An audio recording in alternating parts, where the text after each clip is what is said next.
एक जमाना था जब सड़कों पर लोग या तो पैदल चलते थे या फिर घोड़ा गाड़ी से। लेकिन फिर एक दौर ऐसा आया जब लोगों के लिए शान की सवारी बन गई राजदूत। राजदूत को भारत की सबसे मजबूत और ताकतवर बाइक कहा जाने लगा और धीरे धीरे ये बाइक हर इंडियन के दिल पर राज करने लगी। लेकिन जितनी जल्दी राजदूत ने भारत में लोगों के मन में जगह बनाई, उतनी ही तेजी से इसने इंडियन मार्केट को अलविदा कह दिया। लेकिन क्यों, जानेंगे आज के इस वीडियो में। 1961 में जब भारत में ईएसडी ने दस्तक दी तो यूथ में इसका जादू सिर चढ़कर बोल रहा था। लेकिन अपनी ज्यादा कीमत की वजह से ये हर भारतीय की पहुंच से अब दूर हो गई थी और इंडियन मार्केट में अब भी एक सस्ती मगर जानदार मोटरसाइकिल की कमी महसूस की जा रही थी। ऐसे में ठीक एक साल बाद 1962 में किफायती मोटरसाइकिल के रूप में राजदूत की एंट्री हुई और उसी साल एस्कॉर्ट्स नाम की एक भारतीय कंपनी ने भारत की पहली राजदूत बाइक का प्रोडक्शन शुरू किया था, जिसे नाम दिया गया XLT। यही XLT लोगों के लिए राजदूत 175 बन गई। ये पोलैंड की एक बाइक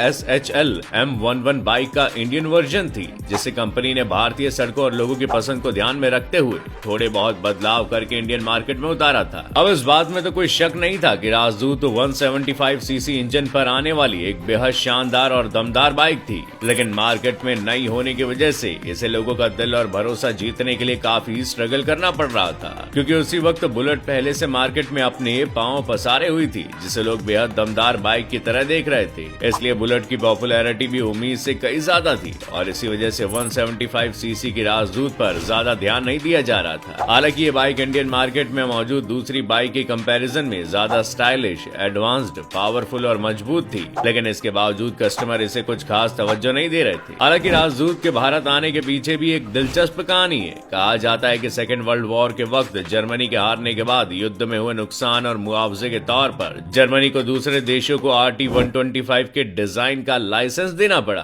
और उस लिस्ट में भारत का भी नाम था और इस तरह राजदूत ने देश में दस्तक दी थी। इस मोटरसाइकिल के नाम की तरह ये असली रोड किंग भी थी। 60 और 70 के दशक तक केवल रॉयल एनफील्ड बुलेट और जावा मोटरसाइकिल से भारतीय ऑटो बाजार में थी और हमारे पास ऐसी कोई मोटरसाइकिल नहीं थी जो 250 सीसी सेगमेंट में आ सके। ऐसे में राजदूत ने लोगों को स्पीड से इंट्रोड्यूस करवाया। इसका स्टाइल और स्टेबिलिटी, कम मेंटेनेंस और बिना किसी ज्यादा खर्चे के इसकी लॉन्ग लाइफ ग्राहकों को खूब पसंद आ रही थी। इसके अलावा इसकी ऑफ रोड राइडिंग कैपेसिटी ने लोगों के बीच खूब फेम दिया। उस वक्त राजदूत किसी स्टेटस सिंबल की तरह बन गई थी और इसे खरीदना किसी सपने के साकार होने जैसा था। अब राजदूत ने इंडियन मार्केट में अपने पांव जमा लिए थे, लेकिन जैसा दिख रहा था राजदूत का मार्केट उससे एकदम उलट था। भले ही राजदूत लोगों को पसंद आ रही थी, पर जिस तरह इसकी सेल का अंदाजा लगाया जा रहा था वो बिल्कुल ना के बराबर थी और लोगों के बीच राजदूत की चमक फीकी पड़ने लगी थी। ऐसे में राजदूत को साथ मिला बॉलीवुड के सुपरस्टार धर्मेंद्र पाजी का।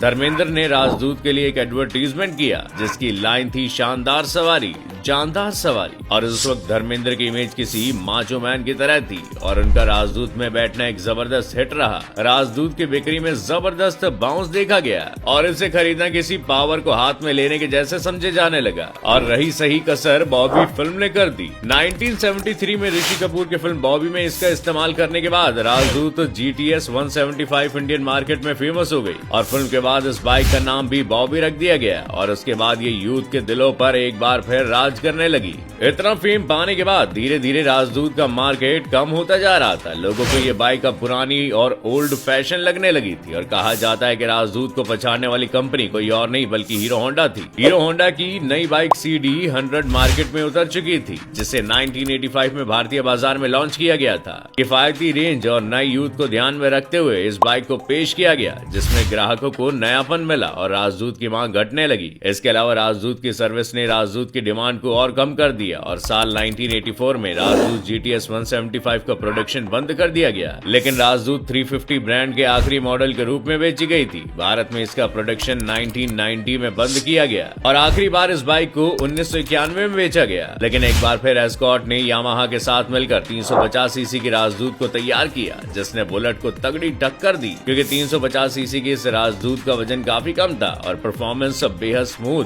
बुलेट से कई ज्यादा एडवांस थी। में स्पीड गियर के साथ आने वाली ये बाइक 0 से 100 किलोमीटर प्रति घंटे की रफ्तार सिर्फ 7 सेकंड के अंदर पकड़ लेती थी और इसकी टॉप स्पीड भी 150 किलोमीटर पर आवर हुआ करती थी। अपनी इस तेज रफ्तार की वजह से ये बाइक मार्केट में आती एक बार फिर छा गई और बताया जाता है कि तब ये बाइक कुछ ज्यादा ही पावरफुल बनाई गई, जिसका मुकाबला करना किसी भी कंपनी के बाइक के लिए काफी टफ था। राजदूत ने सरकार के दिल पर राज किया। ये शहर की सपाट सड़कों के साथ ही गाँव के कच्चे रास्तों पर भी बिल्कुल मक्खन की तरह चलती थी और पेट्रोल की खपत भी काफी कम थी। इसलिए उस वक्त भारतीय सरकार ने अपने एग्रीकल्चर डिपार्टमेंट के लोगों और ऑफिसर को देने के लिए इसी बाइक को चुना था, ताकि वो बिना किसी परेशानी के कच्चे रास्तों से गुजरते हुए दूर दूर के गांव देहातों में भी आराम से जा सके। यहाँ तक कि गांव वालों ने इसका इस्तेमाल दूध बेचने के लिए भी किया और इस तरह 1980 से 1990 के बीच लगभग एक दशक तक राजदूत ने इंडियन मार्केट में बहुत नाम कमाया और उस वक्त ना जाने कितने ही लोगों के लिए ये सपने की बाइक हुआ करती थी। यहाँ तक कि इंडियन क्रिकेट टीम के पूर्व कप्तान महेंद्र सिंह धोनी को भी राजदूत बाइक बहुत ज्यादा पसंद है। ये धोनी की पहली बाइक है जो आज तक उनके पास है। भले ही आज राजदूत का दौर खत्म हो गया है, पर आज ये एक विंटेज बाइक के रूप में याद की जाती है, क्योंकि असल मायनों में यही भारत की असली रोड किंग थी, जिसने आम जनता की जरूरतों को समझा था